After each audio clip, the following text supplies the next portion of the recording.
Hello, everybody. Welcome back to the Mentor Nation podcast. I'm your host, John Abbas, the one and only. Just kidding. But I want to welcome you and thank you for joining me as I dive into the lives of extraordinary people in an effort to extract useful wisdom that you can use in your own life. If this is your first time here, I want to be the first to welcome you and just ask that you hit that subscribe button so that you get a notification every time a new episode releases. Typically, I release a new episode every week, sometimes a little bit more, sometimes a little bit less. But I have a lineup of guests in 2022 that you absolutely don't want to miss, including a very special guest today that we're going to kick off the new year with. I'm just very, very, very excited. Now, as a reminder, if you don't know this, every interview that I do on video. And so if you're listening to this episode on Apple or Spotify or Google and you love a guest and you want to watch the interview, all of these interviews are on video. I publish every single one of them on the YouTube channel and you can watch them. They're all in chronological order. Just roll over to YouTube, type in the Mentor Nation podcast, and all of the episodes are there. So just wanted you to know that. Now, with that being said, guys, listen, I cannot think of a better way to start or kick off the new year than with the guest that I have on today. Ava Paloma is an actress. She's a writer, a producer, and she just had a huge breakout year ending 2021 with 2 feature films that she starred in that released at almost the exact same time. The first film is called Deadlock, starring Ava, who's my guest today, and Bruce Willis. The second film is called The Scrapper. Both, you just got to watch that movie trailer. So good. But both are just fantastic films. I've watched them both, and you are definitely going to want to check them out ASAP. Now, in this interview, Ava shares her story. We get into her story. She has a lot of wisdom in there, you know, why success takes time and patience. And then we unveil the curtain of her 2 movies. We talk about her big year, what it was like filming these 2 movies, and just a really crazy story that you have to just hear to believe of how she ended up starring in the movie Deadlock. It blew me away. You're going to love this. But this is just an incredible interview full of wisdom, and I'm excited for you to meet a guest that I have so much respect and adoration for. Please help me welcome Ava Paloma. Okay, Ava, thank you so much for being on the Mentor Nation podcast. I'm so excited to have you on today, and just want to say thank you so much for being here with us. Thanks, John. Thanks for having me. Yeah, absolutely. So, if it's okay with you, I would love to get into a little bit about your story, maybe some fun and possibly crazy things that have happened along the way. And then at the end, I would love to transition into spending a little bit of time speaking about your latest 2 films that just released. One of which I've seen, Deadlock, incredible movie. Everybody needs to go watch it. But one, I watched the trailer, which looks even crazier than Deadlock, The Scrapper. I watched the trailer this morning and I was like, shit, why didn't I so it's on the Christmas list. Okay. So I'd love to get into all of that, but I wanted to just start a little bit about your story. You know, so how did you get started on the path of wanting to be in the entertainment business? Oh my goodness. You know, I was just one of those young people that, like so many actors, I just got bit pretty early. I loved being in the theater. I love talking about my feelings. I loved, being in a space where you got to walk in other people's shoes, where it was like, it was a sense of freedom for me. Right. So I think, gosh, probably when I was like in 5th or 6th grade, I just fell in love with it. Wow. See, I have 3 daughters, and I think my oldest, she just turned 13. She has a major passion for film. So I'm wondering, was it a play that you were in? Did you love watching theater or film? What was there a specific moment that the bug bit you? We had always done like Christmas pageants at church. So I'd always get like a line or 2. And I think the thrill of being in front of people and saying a couple lines. I think one year I was like, oh no, actually I was Mrs. Claus when I was in preschool. I remember I got to play Mrs. Claus, and I I think I like the attention. I think being in front of people and just having people watch you. I don't know. I guess maybe it's whatever. We all like attention. So I think it just bit me pretty early on. And I like that Dang, experience. that's awesome. It's funny. My business, I own a large preschool in Nashville. That's what I actually do full time. And every year we'll have a graduation and we'll rehearse for 3 months with the kids and how to give speeches and like all kinds of crazy stuff. So maybe we'll get into pageants now. Maybe we can inspire some of these kids to go on to become entertainers. So did you end up going to school for film or? Oh, okay. I went to summer camp as a kid, French Woods Festival of the Performing Arts. It's a summer camp in the Catskills. I did that a couple years, and then I ended up going to Marymount Manhattan for a couple of years.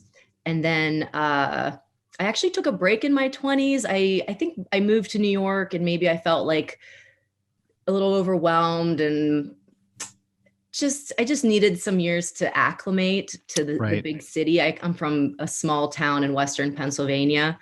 So I started doing background work in a couple of years, and I got a line on Gossip Girl. The director, who I'm still friends with today, interviewed me. He said, "Oh, I think there's this scene. We might have like a line, not sure." But he talked to me for like 20 minutes.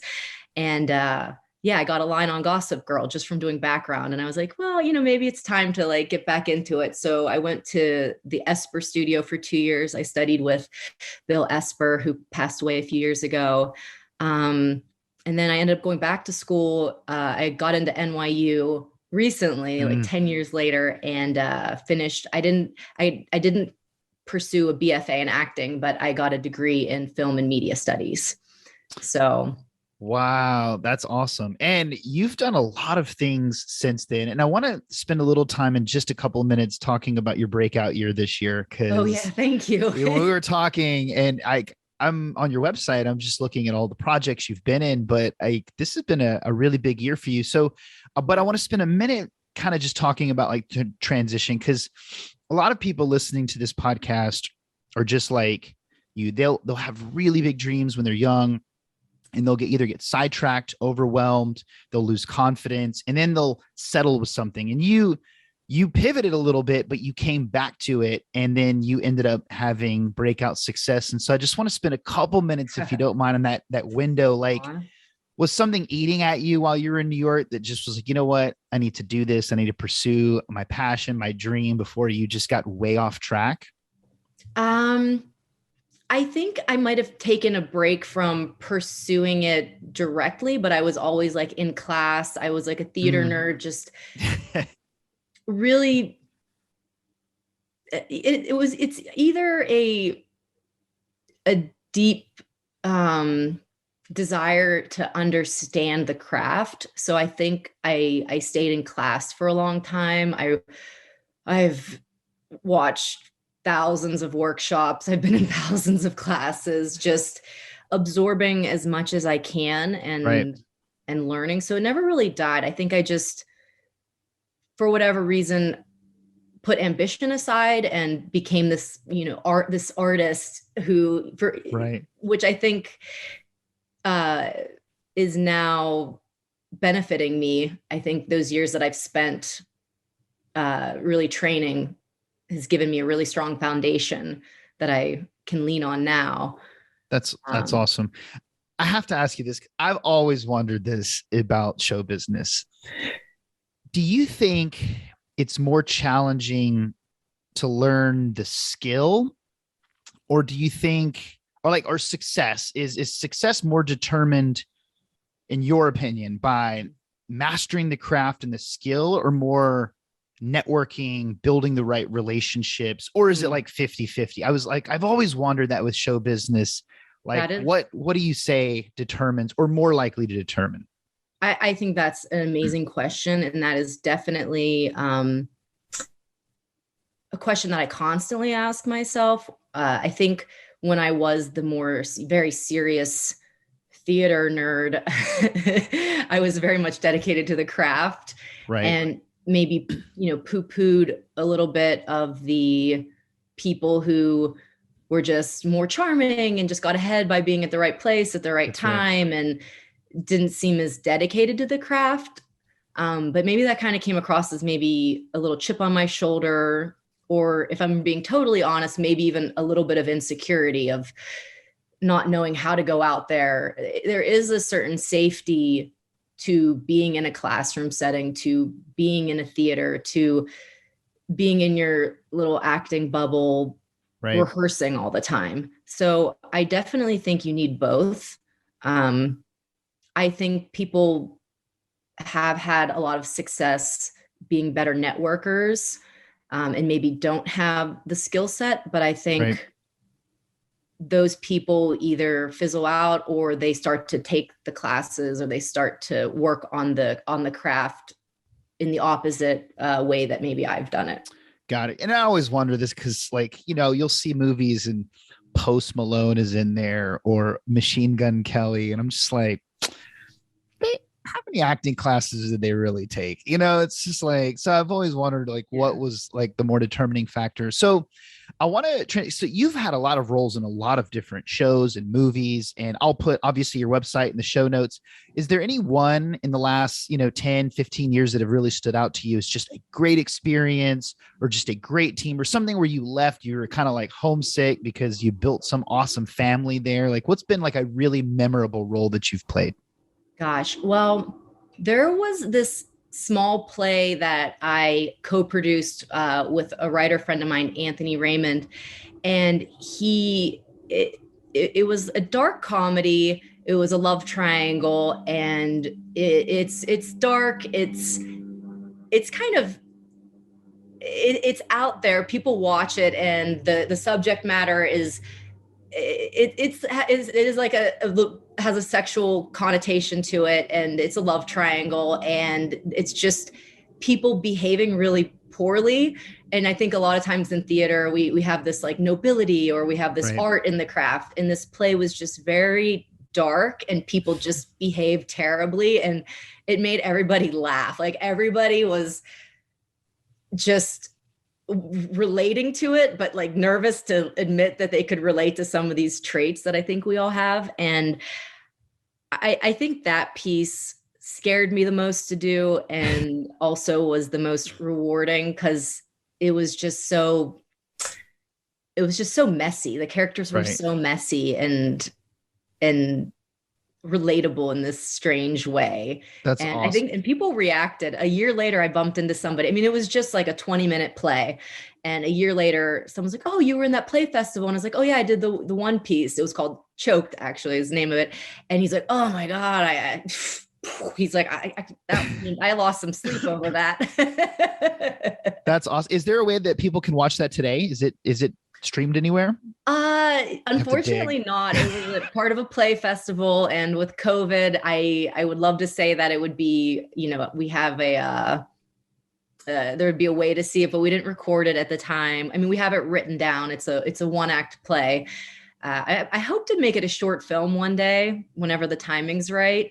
It's a little bit of it. It's that subject matter that it's on that fine line. So it makes me nervous to write it, because it's just, the theater, it can go up on stage and then it's done, and you have that experience with you. So awesome. And speaking of what you just mentioned about writing, I want everybody to know that as accomplished as you are as an actress, like, you're also multi-talented. You're a writer, you're a producer. Like, which facet of film do you enjoy the most? Is it the writing, the acting, the producing, all of it? Like, do you have one that you prefer over the other? Oh gosh. I mean, I love acting. I actually do love directing. I sometimes, for like a side business, I do like audition coaching, and I just find from the training that I have, I think that I'm able to give people direction, and I'm good at reading what people need in the moment to get to where they need to go without, sometimes if you give too much feedback, people can get intimidated or insecure. And I feel like I can bring out the best in people. I feel like people trust me, and I think I can make people relax. So That's awesome. that's, Yeah, this but with interview that is being very said, easygoing. I do love writing. But nothing scares me more than writing. I can act, give me lines, I can say them, but when it's my own writing, oh my God, that's the scariest. I'd rather jump out of an airplane sometimes.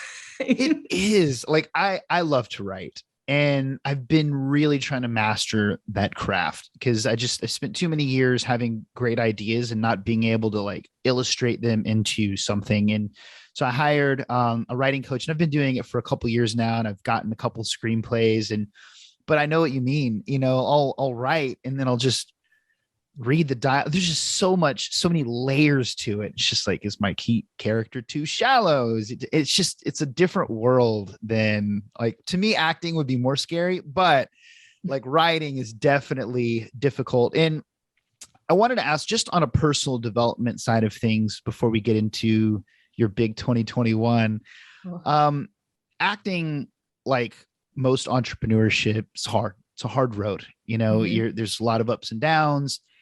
To me, I feel like entertainment business is, personally, I just feel like it's one of the most difficult. You have to be so skilled, networking, patient. There's just so many things you have to deal with. Like, how do you deal with rejection personally, or failure? And then what do you do, like, just to keep yourself motivated? Is there any little hacks, anything that you do that you've seen work for you? Well, I think the right role you will find the roles that are right for you. And so you might have 100 auditions, and you can give it your best shot, but if you're just not right for it, it's not yours. So I think knowing that what's meant for you, it will be yours, and just trusting that, and just trusting that you are doing good work.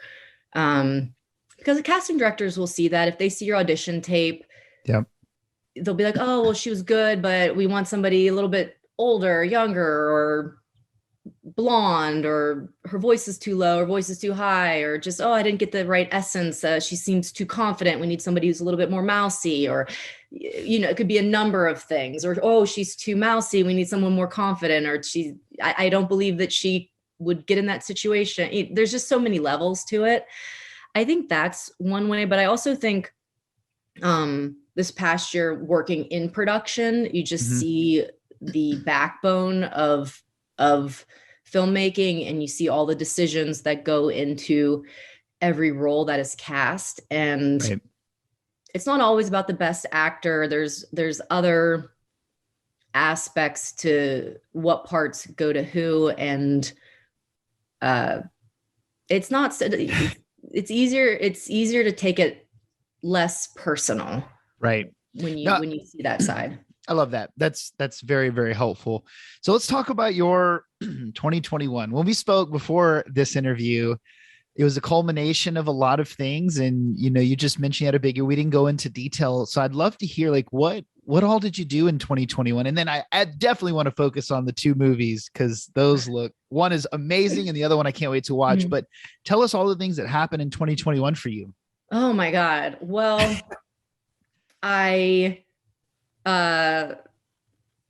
in January, an episode of The Blacklist aired while I was in Georgia working on a film in production, which led me to getting the lead role in the film, which is Deadlock.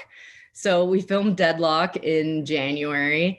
And then I continued to work in production for 3 more films, 2 more Bruce Willis films, one called Gasoline Alley, one called White Elephant. And then we went right into a Mel Gibson movie called Bandit. Then I booked an episode of Law and Order in July. And then I also booked a movie called Jersey Bread, which we filmed in end of September, beginning of October. And then I worked in production, not as an actor, on an Antonio Banderas movie in August. And then in November, I worked on an indie feature called Pep, which starred James Matteo, and that was in production too. Damn, you're not kidding. This is a huge busy. So, okay, I have to ask a couple quick questions. Yeah. Like, how do you keep all that organized? Like, you don't. Is it hard? You just go. Gotcha. Okay, figured out. Go ahead. Sorry. No, it's a lot. It seems chaotic, but it's the same. Every movie can be chaos, but it's the same. It varies, but it's a certain thing. It's like, basically, I think of in production, or even when you're on set, but when you're in production, it's like every day you're producing a wedding. So you have to invite your guests, you have to plan a meal, you have to know the location, you have to know the parking, so every day it's a wedding. So it's chaotic, but it's kind of the same thing to a certain extent every day. Gotcha. And you just do it. Yeah. I'm trying to work out getting Dwayne Johnson's ex-wife and the one that runs his entire company is Danny Garcia on the podcast. And I was listening to her. My buddy has a podcast called Founder Magazine, and he had her on, and she was on the cover.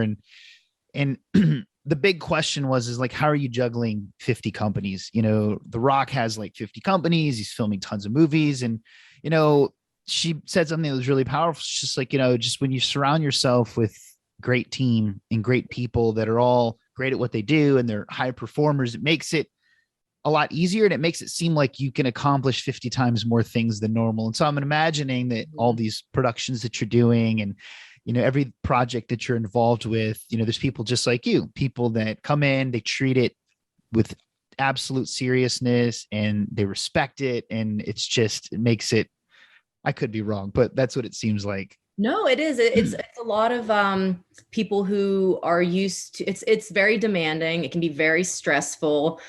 You're dealing with every type of person. You're dealing with actors who I understand actors, like creative, emotional types, hair and makeup people who are functional but creative, wardrobe, same thing. Then you have grip teams, grip and electrics who are artistic but are also more manual and skilled laborers. And then you have production, you have producers who are the money people. So you're just dealing with people that are coming in at you in every direction based on different needs and different needs and wants and what their function is within the film. So you just have to learn how to juggle all of those times and kind of enjoy it, I guess. Absolutely. So I have to hear the story. You said it when we were talking and I was just blown away. So Deadlock, you originally you're going down to do something completely different than what ended up happening. Can you just tell this story? Because it blew my mind. I couldn't believe it. It is a really awesome story. I was in New York City and we were going to shut down. Oh, my dog just came in here. No, that's okay. That's okay. Rocky. So we were I was in Georgia working in production, and I came down from New York City, and my friend told me, he's like, oh, well, it's COVID. So there's a chance you might get a line or two because it's just everything shut down. It's possible we'll throw you a line because it's hard to bring in new actors because we're supposed to be quarantining. So I came down knowing that, okay, maybe I'll get a line in a Bruce Willis movie, but I'm going to work in production. So I went down to Georgia and we lost the lead actress because of COVID. And then they were searching for a new actress and they hadn't found her yet. So my production manager, we didn't do the production meeting, or we were about to do the production meeting the next morning. And the production manager was like, oh, you should read for this role. She's perfect for you. It's just, oh, you'd be so great at it. And so the next morning I woke up and I was inspired to go to the production meeting, and they were passing out roles and they didn't have the actress there yet. So I read the lead role. And then I went back to my production office and started doing start forms, which is basically filling out your I-9s for all of the crew. So I was just working all day, and randomly that episode of Blacklist aired that night, and they put it on the television at the bar, and they're like, oh my God, Ava's an actress. Like, she is an actress. Oh, she did a great job of the reading, but she's on TV. So during the daytime, they had recast the role. And the next day the girl shows up, and she was on set, she was in a scene, and for whatever reason, they were just like, the girl who did the reading was the girl, like, who is this person? So this poor girl, anyways, so I didn't know any of this was going on. I was just in the office doing my work. And that night, which was actually my birthday, it was like 11:30 at night. I'm in the office. I was planning on doing not an all-nighter, but probably staying up till 2 a.m. I get a phone call from the first AD, and I'm thinking he's going to want more sides or some sort of paperwork obligation. And I answer the phone, and he says, Ava, we need you to stop what you're doing, and you're going to be acting tomorrow as Sophia. We're going to cast you. We've already cleared it with the producers. Oh my God. I was like, I have so much work here to do. And we were short-staffed to begin with in this office. We were very short-staffed. So my poor boss, Mandy, had to do so much work. She didn't want to talk to me for a few days. She was like, you were on her blacklist with a lot of work. That's so what's that? Oh, nothing. I was just making a joke that I was like, you were on her blacklist after that. Yeah, I was on her blacklist for a little while. And so they're like, meet with Patrick, rehearse. Like, this was, mind you, 12 o'clock at night. And they're like, your scene's tomorrow morning. So I slept. I went to bed that night, just like, this is, just with like, what the hell just happened to me? This is the craziest thing. And the next day I woke up, they put me in some wardrobe, and I rehearsed with Patrick. And luckily Patrick and I had studied with we didn't study with the same teacher, but we had the same style of acting, which is called Meisner. So we would just repeat the lines over and over, and he just drilled me. And I also just asked, I didn't ask him for line readings, but I had no time to prepare. So I was like, okay, when she says this, like, what do you think is the backstory? So he was just like, I think it's this. And he just gave me everything. And I was so glad to just have him know the character inside and out. And so we filmed it. For the dress rehearsal, I was so nervous. I missed my marks. They jokingly put sandbags down on as an actor, you have to hit your mark. Usually it's tape. Yep. So they were like, we need sandbags. So they put a sandbag down in front of me. So I would just like hit this wall. And it was hilarious. But that scene, that was my first scene, is the scene whenever I walk into the lunch room, and he's kind of flirting with the other girl. And I what are you doing? Oh, okay. Give him a little sass. Yep. That was my first scene. That's such a really crazy story. So can you just give the audience a little bit about what Deadlock's all about? Because I think everybody should go watch that film. It released not too long ago. I'd love to have your log line or synopsis of it, because it's a great movie. I really love it. I think I read a review where they kind of compare it to like a 90s action movie. It kind of has that nostalgia of this Bruce Willis back in the day. And I think that's what they were trying to capture, that time period. A quick synopsis, without giving too much away. Bruce Willis is a bad guy. You see that right away. He is you do revenge on a wrongful death of his son, and it takes place at a dam, and he is trying to harm the county by taking over the power dam. I got it. Just watch the trailer, guys, because I'll tell you, the first like 5, I just was not expecting that to go down when he answered the door, those Oh two yeah. cops. I was like, all right, I'm watching this. Okay, I have to spend the the last of this interview talking about the Scrapper because I was not expecting that movie for a lot of reasons. I thought it was a really great spin, a completely different culture of people than I was expecting for like that type of a movie. And so like, how did that happen? How did you get cast for that? Like, what was that experience like? Well, that's an amazing story in and of itself too. I the director Barry Kang, he directed a film called Lucky about 5 years ago. He was dating a girl that I bartended with in New York City.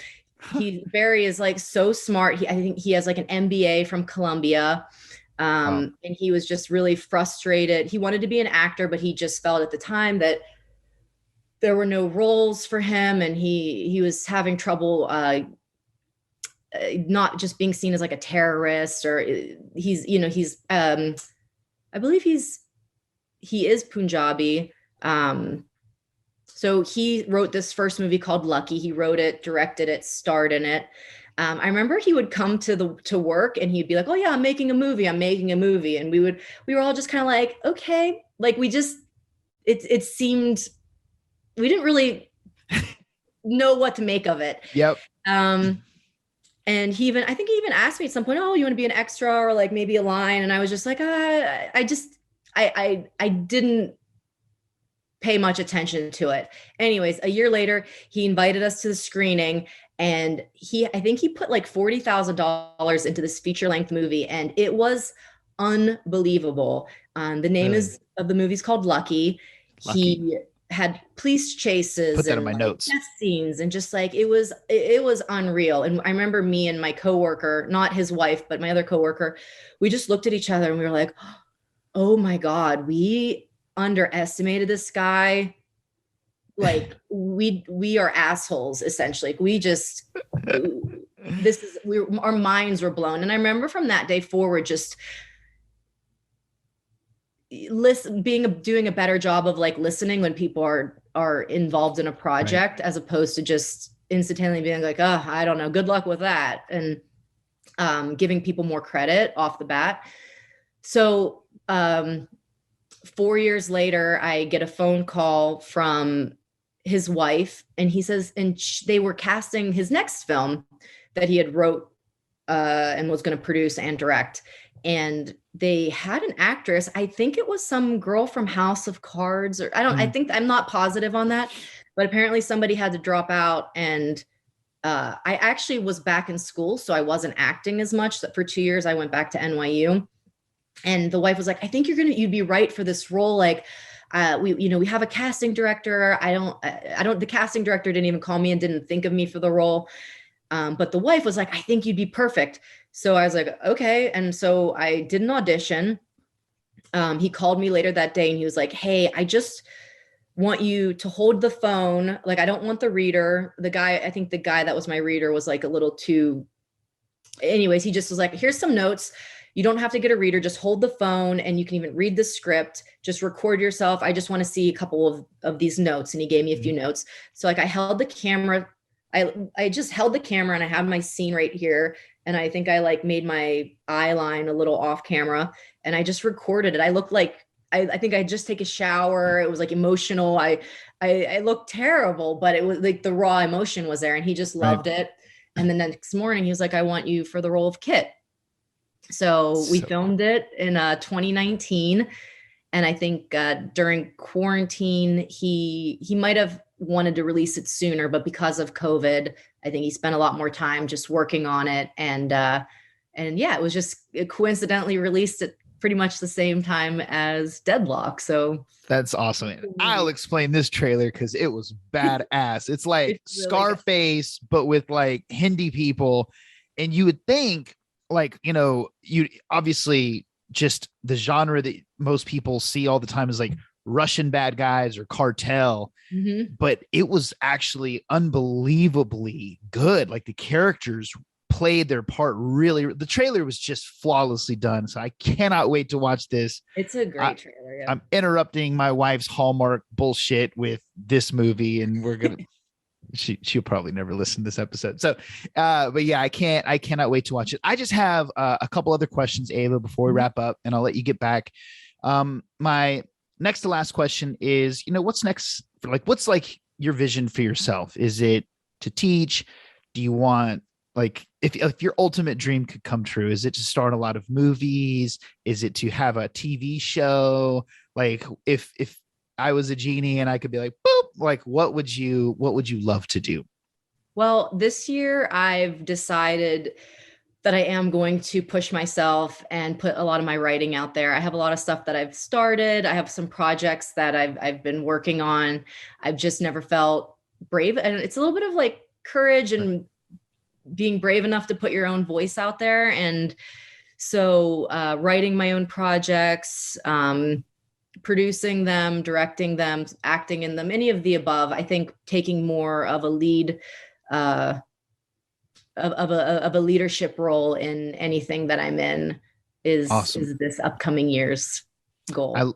I love that. And my final question is, to everybody listening, regardless of what they do, whether it's a creative, a business endeavor, women, men, it doesn't matter. But for anybody that's listening that they have a big dream, but maybe they're not there yet, or maybe it's not happening, or it's not happening as fast as they want it to happen. Like, is there any advice that you would give them, like from a mindset or just just based on all that you've done and accomplished in your life? I honestly think this past year, one of the biggest things that has helped me is I had a group of girls, like a goal setting group, and we would just talk on the phone for like once. It spread out over. The goal was once a week, but it would turn into maybe two times a month.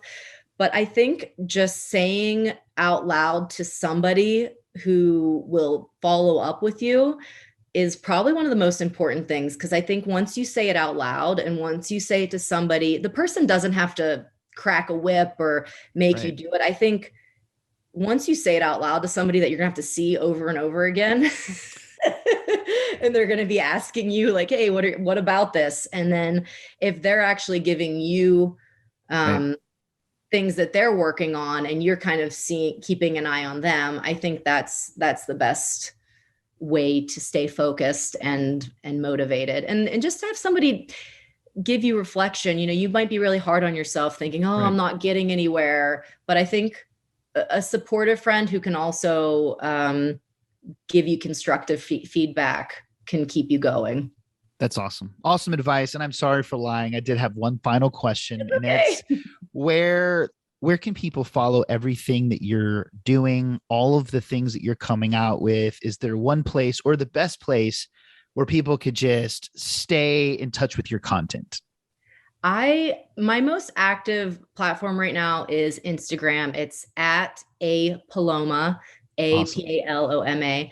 I'm going to be updating my website as soon as I get some of my footage from Scrapper and Deadlock. I'm going to be doing a whole revamp of my website. So that'll be linked to my Instagram. But yeah, I think my Instagram is pretty much the one that I like to be on the most. Awesome. So glad you said that. There's nothing worse than when a guest says that the best place to like follow their is LinkedIn, because there's just like no way to see anything that they're doing there. Yeah. It's like, maybe I just won't even put that in there. But Ava, I just can't tell you how much I appreciate you being on today, especially so close to Christmas. I just want to say thank you. And I would love, hopefully, in a year or two, once you've just absolutely crushed it, which you probably won't have any time then, but maybe we'd have you back on and we can reflect on this interview and just compare the two. But thank you so much. And I hope you have a Merry Christmas. Thank you. Oh my God. Thanks for having me, John. Absolutely.